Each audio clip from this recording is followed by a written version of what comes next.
Well, hello there. Today I got a crazy story that you probably knew about. I put together this little slideshow, so let's go.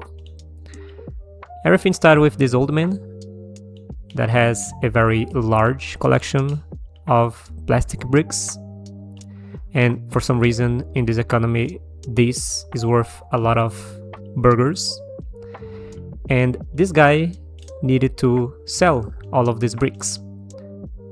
So he gave a mission to his son called Brian to get all of these bricks and sell them to get the burgers. But poor Brian was not able to do this by himself, so he has to get some help to sell all of these bricks. And then he got some help from someone called Crystal that had a store that sells bricks. She is very experienced with this. The agreement was that these bricks will go here, and then every time that she sells these bricks, part of the burger that she got from the bricks will go back to Brian, and it's all good. But Crystal had a boyfriend that got a new job in a new solar system, so they have to move on, and they start searching for someone to sell the store that they have that sell plastic bricks. The thing is that it was just a franchisee, so she just contacted corporates, and corporates sent two people to take over the store. A guy called Joshua and another called Brandon. They literally just took over the store. It was not a friendly exchange between them. They still own Crystal some money, but this is another part of the story. But the thing is that they own the store now, and they still have all of Brian's plastic bricks here and all the burgers that they actually own Brian. And you might think that this is it. They will just keep honoring the agreement that they have with Crystal, and that's all be good. But the problem is that they didn't. They did not give the burger back to Brian, even though Brian was trying his best to talk to these guys, to come to an agreement of how we can handle the situation. Unfortunately, these guys do not like to talk too much, especially Joshua. So they basically threaten legal action against Brian. And Brian really don't have that many options, because these guys, they have a lot of burgers, and this one does not have that many. So they can just bury Brian with a bunch of legal process that will just lead nowhere. And this was a straight up KO for Brian. He really did not have that many options of what to do next, since he did not have the burgers to go to court. So he fortunately found a somewhat good solution for this from a private company of investigators called YouTube. And here there is a lot of people that do a lot of investigative work and solve problems in general in exchange of views instead of burgers. So for someone like Brian that did not have that many burgers, this was a okay solution. And in here there was this guy called Ben that found Brian's story very interesting and decided to help him. Then he assembled his team of problem solvers alongside Brian to try to solve this issue.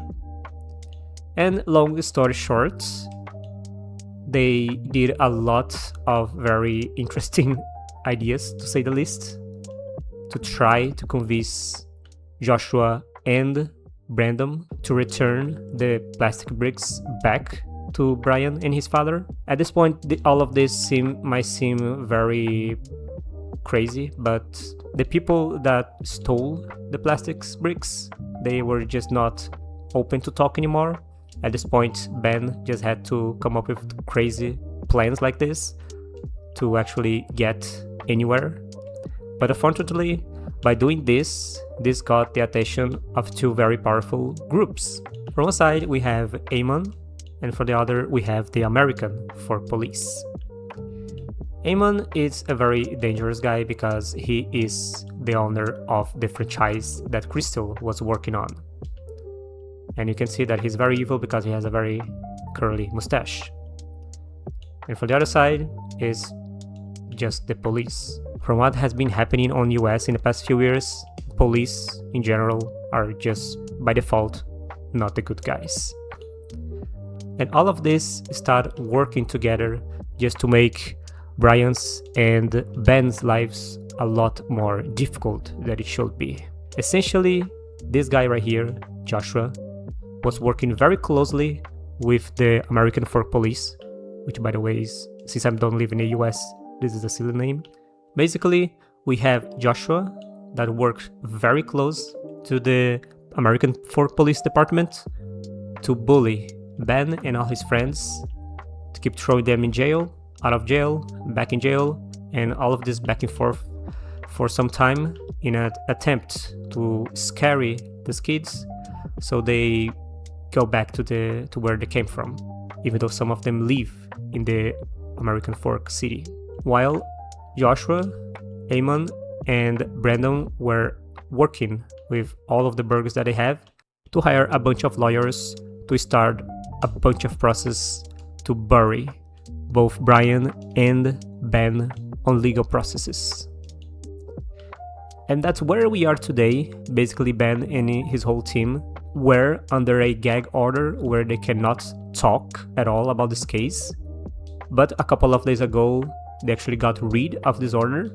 Now, technically, Ben can start speaking more about this, but I think he won't because there are still other processes going on. So it will be a lot harder from him and his team to just stay low for the time being while we see where things will go to. And the worst part is that all of this could be easily solved if the evil mustache guy just took the plastic bricks and gave back to the old man and Brian's family, and all of this will be completely gone. But this guy has a mustache, so that makes things way more difficult than it should be. And we're not even talking about the whole fiasco that was how the police department from American Fork handled the situation, because this is basically police corruption. They worked very close with Joshua to try to get rid of Ben and his friends. And at this point, even if Ben wins the case against Amon and everyone from this company, we still had a lot of problems with the police itself, and who knows how exactly all of this will sort out in the end. So in conclusion, this case got very lucky for all the coverage that it had. Most of the time, if the police abuse its authority or a company abuse its burgers, people won't go anywhere. They just got abused and that's it. There's nothing to be done. These people just have more power than them and that's it. It's cool that this, what happened, shows that we can use the internet and media in general to bring attention to this kind of case, but it's not like this can stop all corruption to always happen around the world. This is a very complicated problem that really doesn't have an easy solution, except that I propose now a possible solution for this problem, because this is related to power abuse. So we just need something that has more power. And here we have Grogroth, the god of destruction and human sacrifices from the hit game from 2018, Fear and Hunger. The idea is if we worship this guy enough, we will have him in our side. And with more power, we can fight these bad police departments and these bad companies that also have power at their hand. But obviously a god has more power, so we will always be winning. And checkmate, I close my case. This is the solution, we just have to put in action. And I'll be the first one to start doing this. And maybe later I can do another video to show how things turn out with Grogroth. Well, in the meantime, just wish me luck. Bye bye.